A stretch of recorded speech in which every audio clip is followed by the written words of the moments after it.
بسم الله الرحمن الرحیم. سورة الاخلاص مکیه. این سوره اخلاص این اخلاص چی را میگن؟ اخلاص ما شما گفتیم که اخلاص توحید نیت هم میگه، یعنی انسان در نیت خود موحد باشه، یعنی 100% در نیتش چی باشه؟ در نیتش رضایت الله باشه. از این خاطر امی حدیث انما الاعمال بالنیات کس ای دمی اول صحیح البخاری می اکثر محدثین ایره چی میکنه؟ دمی اول میره. چرا؟ این مربوط به نیت میشه. انما الاعمال بالنیات. پس نیت اخلاص که است این توحید است در نیت.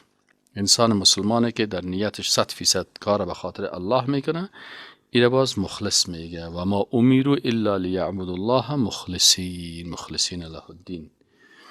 این سوره را سوره اخلاص میگه به خاطر ازی که انسان مسلمان قلب خدا خالص بسازه. برای کی؟ برای الله، به توحید الله.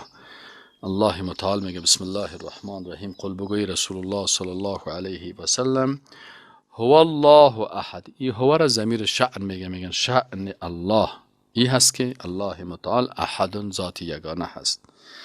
الله الصمد، یعنی در یک وقت بعضی از مردم آمدن پیش رسول الله صلی الله علیه و سلم، چون در عصر رسول الله صلی الله علیه و سلم وقتی که آمد بعضی مردم ها بودن که میگفتن العیاذ بالله دو خالق است. میگفتن یکی مردم فارس قدیم میگفتن یکی خدای نور است، یکی خدای تاریکی هست.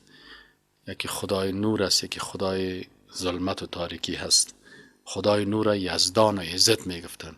این کلمات کی است؟ کلمات همو آتش پرستاست. و خدای تاریکی را باز اهریمن میگفتن. پس این عقیده چی بود؟ از آتش پرستا بود. نصرانی ها میگفتن که العیاذ بالله سه خداست، خدای پدر است، خدای پسر است، روح القدس است. و این مشرکین که بودن یا تعدد آلهه بودن میگفتن بسیار الها هست، میگفتن آلهه. ایناله آمدن مردم از رسول الله پرسان کردن که تو بر ما الله یا رب تا بر ما معرفی که این سوره مبارکه نازل میشه و میگه که قل هو الله احد. بگو ای رسول الله صلی الله علیه و سلم که الله کس احد، ذات یگانه هست. لا من طریق العدد، نه به حساب عدد، به خاطر که لم یلد و لم یولد، فرزند نیاز نداره، به مادر و پدر نیاز نداره. الله الصمد، الله بی نیاز است.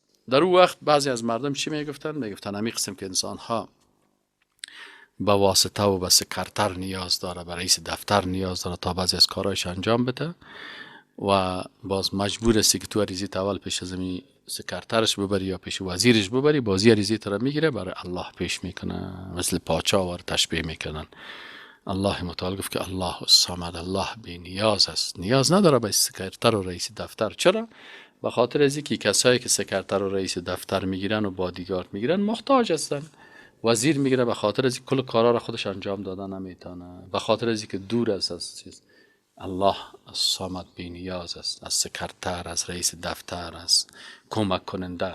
الله متعال خودش قادر است و با هر بنده خود اذا سألك عبادی عنی فانی قریب. الله میگه وقتی بنده های ما درباره ما پرسان بکنه، من خودم به بنده خود قریب هستم. اجیب و انا، اینجا میگن انا کس ضمیر مستتر وجوبن است.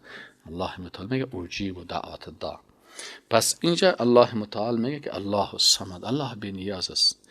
الله را تشبیه نکنین با پادشاه ها. همین بت پرستا و قبر پرستا عادتشان نمی است که الله را تشبیه میکنن با کی؟ با پادشاه ها. باز میگه پیش پادشاه مستقیم رفته نمیتونی. وقتی که پیش پادشاه مستقیم رفته نمیتونی، مجبور هستی پیش رئیس دفترش بری، پیش سکرترش بری. میگه الله کس این همه قسم است. پیش از اینکه پیش الله بری، این بت ها و این قبر ها کس یا چی است؟